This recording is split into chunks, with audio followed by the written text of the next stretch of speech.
Para aquellas personas que han seguido, día a día, estos episodios de Forjadores del Cristianismo en su segunda edición, podrán haber observado, que los gentiles se adueñaron solo de la imagen o persona de Yeshua, Jesús, para establecer su debate filosóficos, y no de sus enseñanzas. Y en este episodio veremos a un gentil en su afán de su papel protagónico, trajo nuevos símbolos de adoración pagana a la doctrina cristiana, los cuales, no hubo ningún problema de ser aceptados, por la comunidad gentil pagana que había ingresado al cristianismo. Parte 26. Helena, la madre del emperador.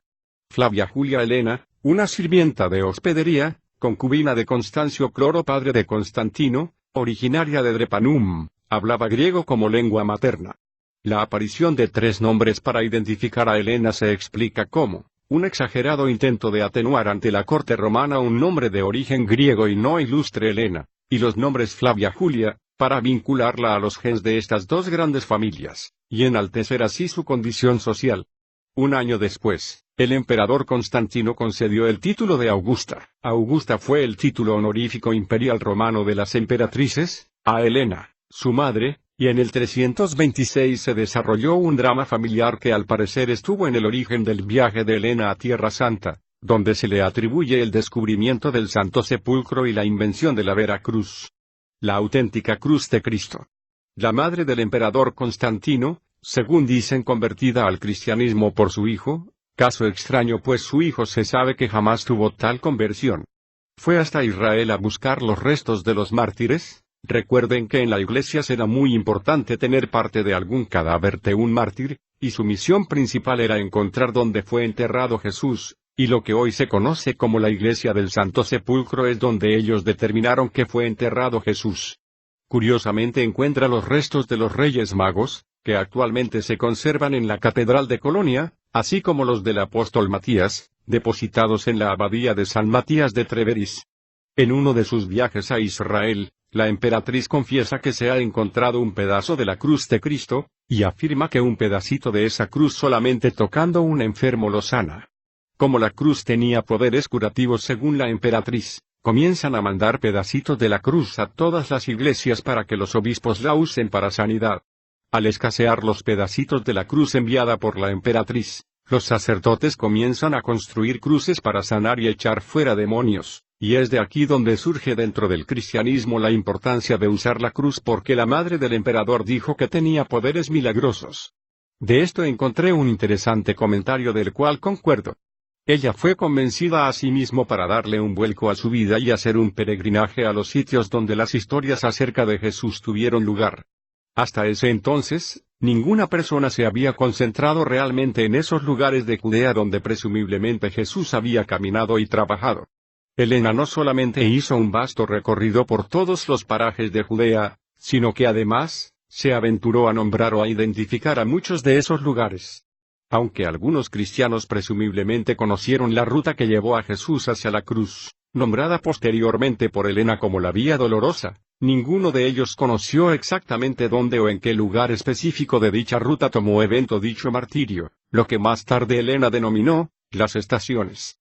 Helena llegó tan lejos como indicar en qué lugar tuvo ocurrencia alguno de dichos eventos y los cristianos de la época tuvieron que aceptar y así se hizo tradición. Es muy posible además que Helena no solamente les mostró los lugares, donde tuvieron suceso, los martirios de Jesús, sino que también introdujo eventos nuevos creando las famosas 14 estaciones de la cruz. Helena les mostró el tronco del árbol que proveyó la cruz para Jesús. Ella asimismo, encontró el mismo madero sobre el cual Jesús había sido crucificado. Ella también les indicó a todos los cristianos que la acompañaron en su peregrinar y a los subsiguientes, el lugar donde tuvo evento el milagro de la multiplicación de los panes y los peces. Ella señaló el lugar donde Jesús se paró y dictó el sermón de la montaña. Ella marcó el lugar donde el ángel se le apareció a Miriam, María, y le anunció sobre el nacimiento del Mesías, evento llamado la Anunciación. Ella indicó también en dónde se ubicó la carpintería de José el padre de Jesús, como también señaló el lugar donde Jesús nació, el campo donde los pastores vieron la estrella, el hostal donde el buen samaritano tuvo cuidado del hombre que había sido dejado como muerto en el camino. Helena mandó construir una magnífica iglesia en el lugar donde según sus pareceres Jesús fue crucificado y sepultado, la primera de las iglesias del Santo Sepulcro. Ella también señaló el lugar donde María se fue en un sueño eterno. Ella también apuntó el lugar donde Judas besó traicioneramente al Maestro Jesús para identificarlo ante los soldados romanos. Elena fue más allá y encontró y señaló el lugar donde Jesús convirtió el agua en vino en Cafricana. Asimismo, su fanatismo la llevó a identificar el lugar donde Jesús fue bautizado por Juan el Bautista. Hoy en día, muchos de los sitios que Elena señaló son considerados como santos templos conmemorando eventos específicos en la vida de Jesús. La guía que Elena le dio altura hacia Tierra Santa le dio el toque de legitimidad que se necesitaba a las originales tradiciones. Ninguno pudo discutir con la madre del emperador de Roma. Tomado de salomaverín.org/legado-de-Constantino. Es importante, amigo lector, que veamos en Elena su delirante deseo de imponer su voluntad en el cristianismo, del cual ella se sentía dueña como madre del emperador. Quizás por el trauma de su opacado origen, y ser repudiada por Constancio para contraer matrimonio con Teodora. Donde el ascenso político de su hijo, dio un vuelco a su existencia. Luego de ser posesionado en el poder, Constantino hizo traer a su madre a su corte en Treveris, Augusta Treverarum en latín y Trier en alemán, sede del Imperio Romano de Occidente. En esta ciudad permaneció hasta el año 311. A partir del ascenso de su hijo Constantino a emperador, la visibilidad de Elena fue completa. Comenzó una actividad pública y política. ¿Quién sería capaz de contradecir a la emperatriz? Visto de otra manera, la mujer que fue idolatrada hasta hoy por el cristianismo como una santa, solo impuso un totalitarismo al cristianismo. Saque usted sus propias conclusiones. Veamos dos aspectos importantes aquí. 1. Adoración a la cruz.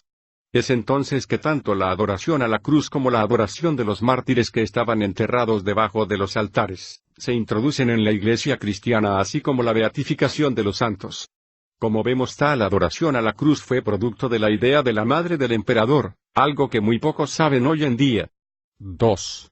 La segunda característica de este período es la adoración en domingo. En el año 321-324 después de Cristo, Constantino ordenó un decreto imperial por el cual todos los soldados del imperio estaban obligados a adorar el Dios supremo el día domingo, es decir, el día del sol. Los paganos no vieron ninguna anormalidad en adorar al Dios Sol en el día domingo, y los cristianos tampoco vieron un problema mayor en adorar a Cristo en domingo, porque de hecho ellos celebraban la resurrección de Cristo en domingo. Veamos qué pude encontrar al respecto. El día domingo, el Diccionario Enciclopédico Hispano-Americano, artículo.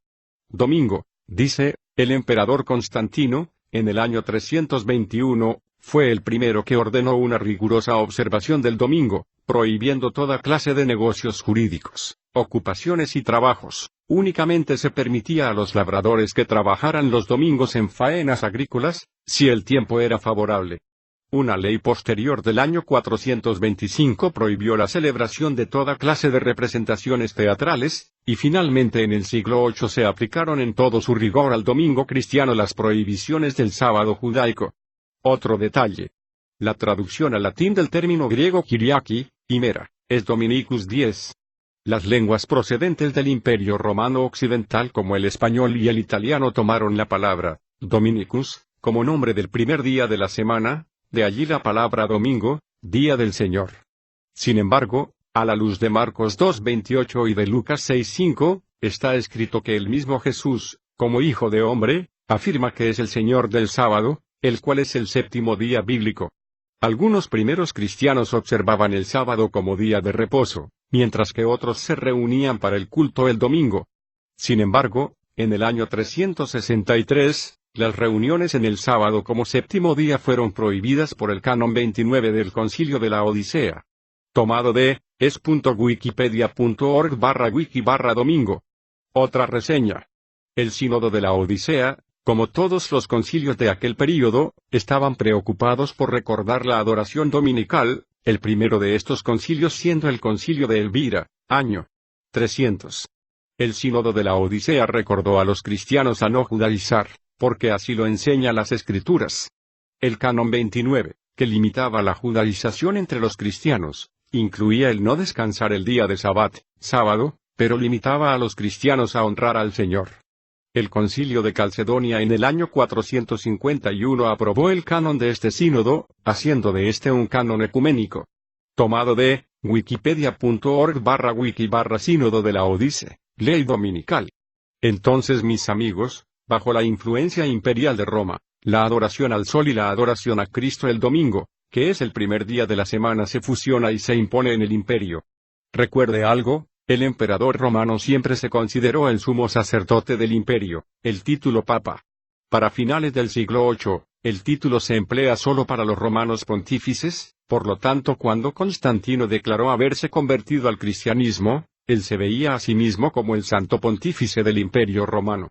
Consecuentemente él continúa haciendo sacrificios a sus dioses, incluyendo un nuevo dios para él, Cristo. Cuando Constantino muere en el año 337 después de Cristo, el Senado romano lo declara divino y es considerado como uno de los dioses de Roma. Mis amigos, estudiar la doctrina de la Trinidad sin conocer el trasfondo político en el cual surge, y en el cual hemos venido hablando a través de las diferentes exposiciones, es un grave error de interpretación histórica. Desconocer el hecho de la supuesta conversión de Constantino y desconocer el hecho político que se introduce, nos puede llevar a dos extremos en el cual debemos evitar caer. 1.